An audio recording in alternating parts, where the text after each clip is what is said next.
Washington, President Donald Trump recognized the disputed city of Jerusalem as Israel's capital on Wednesday, December 6, prompting an almost universal diplomatic backlash and fears of new bloodshed in the Middle East. Trump's defiant move, making good on a core campaign pledge, ended 7 decades of U.S. ambiguity on the status of the Holy City vociferously claimed by Israelis and Palestinians.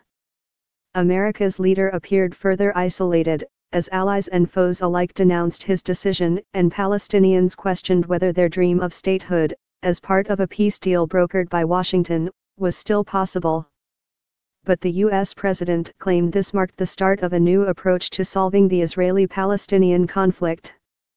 Israel is a sovereign nation with the right, like every other sovereign nation, to determine its own capital, Trump declared from the White House.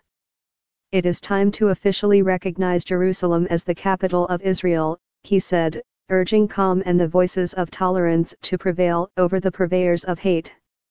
At POTUS, I have determined that it is time to officially recognize Jerusalem as the capital of Israel.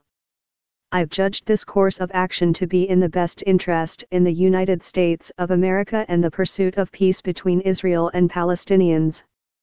pic.twitter.com/x2eogvu4m0 Palestinian President Mahmoud Abbas said Trump's deplorable and unacceptable move signified America's withdrawal as a sponsor of the peace process. Hamas, the Palestinian Islamist movement that runs the Gaza Strip, warned Trump had opened the gates of hell on U.S. interests in the region. And although welcomed by Israel's Prime Minister Benjamin Netanyahu as a courageous and just decision, Trump's move left many angry U.S. allies struggling to find a measured response, and hoping that the tinderbox region is not destined for yet another round of bloodletting. Through gritted teeth, Britain described the move as unhelpful and France as regrettable. Germany said plainly that it does not support Trump's decision.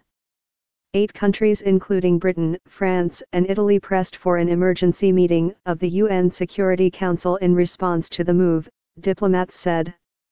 The leaders of Muslim nations meanwhile deployed ever harsher rhetoric to describe Trump's decision, dashing any hope of a muted response that would help avoid inflaming passions. Turkey and Iran, both vying for regional influence, tried to give voice to the anger felt by many across the Muslim world. Turkey called the decision irresponsible and illegal. Iran said it would provoke Muslims and inflame a new intifada.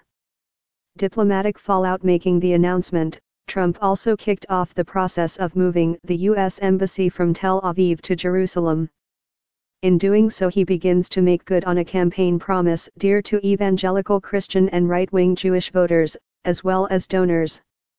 Trump's predecessors, from Bill Clinton to George Bush, made similar campaign promises. But they quickly reneged upon taking office and assuming the burden of war and peace. The 45th U.S. president was determined to show his arrival in Washington spells the end of business as usual, suggesting his predecessors failed to act through lack of courage.